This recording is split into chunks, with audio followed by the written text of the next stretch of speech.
You spend hours crafting the perfect reply to a simple text. You replay a short conversation from earlier today, wondering if you said the wrong thing. You stand in an aisle at the store, unable to choose between two very similar options. For some of us, small, everyday decisions can feel impossibly heavy. We get stuck in a loop of thinking, analyzing, and reacting. It's a common pattern, especially among people who consider themselves thoughtful or intelligent. It might seem logical that smart people they have a greater capacity to see nuance, to imagine various outcomes, and to connect disparate ideas.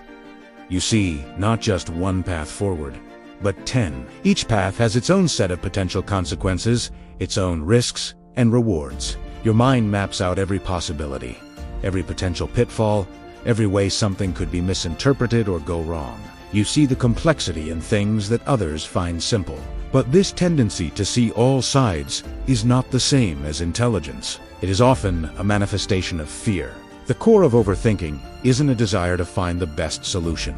It is a deep-seated fear of making the wrong one. Thinking feels safe. It's a comfortable, internal process where you are in complete control.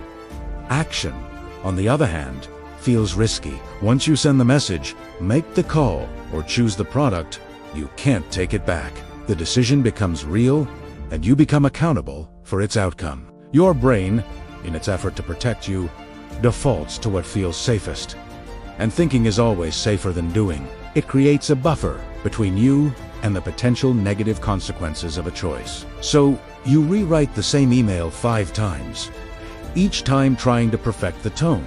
You wait for the perfect moment to have a slightly difficult conversation, a moment that never seems to arrive.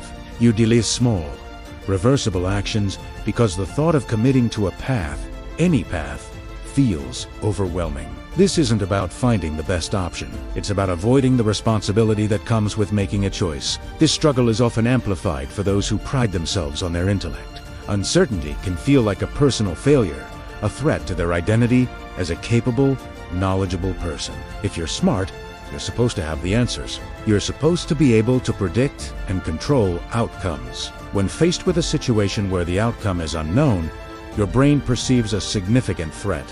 It hates the feeling of not knowing. In fact, studies show the brain often prefers a guaranteed negative outcome over an uncertain one. At least with a mistake, there is certainty. There is a lesson to be learned. Uncertainty, however, is a void, and the brain will do anything to fill that void, even if it means filling it with endless, looping thoughts. This is why overthinking creates such a powerful illusion of control. When you're lost in thought, analyzing a problem from every angle, it feels productive. It feels like you are actively working towards a solution. You are doing something about the problem. But in reality, nothing is changing. The situation remains exactly as it was.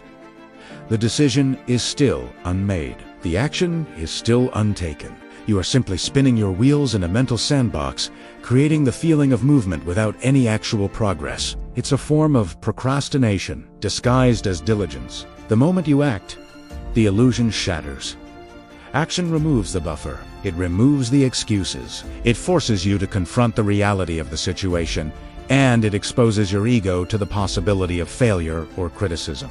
When you finally send the text, you might get a reply you don't like. When you finally make the decision, you might discover it wasn't the optimal one. This is what the overthinking mind is trying to avoid. But clarity rarely comes before the action. It is almost always a result of it. You learn what works by trying, not by thinking about trying.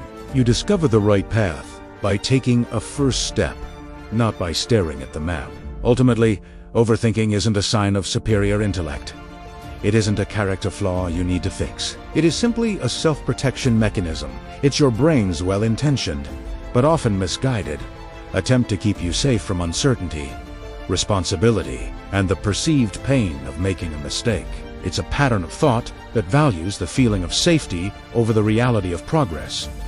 Recognizing this mechanism is the first step. Seeing the pattern for what it is, fear, not logic, begin to loosen its grip.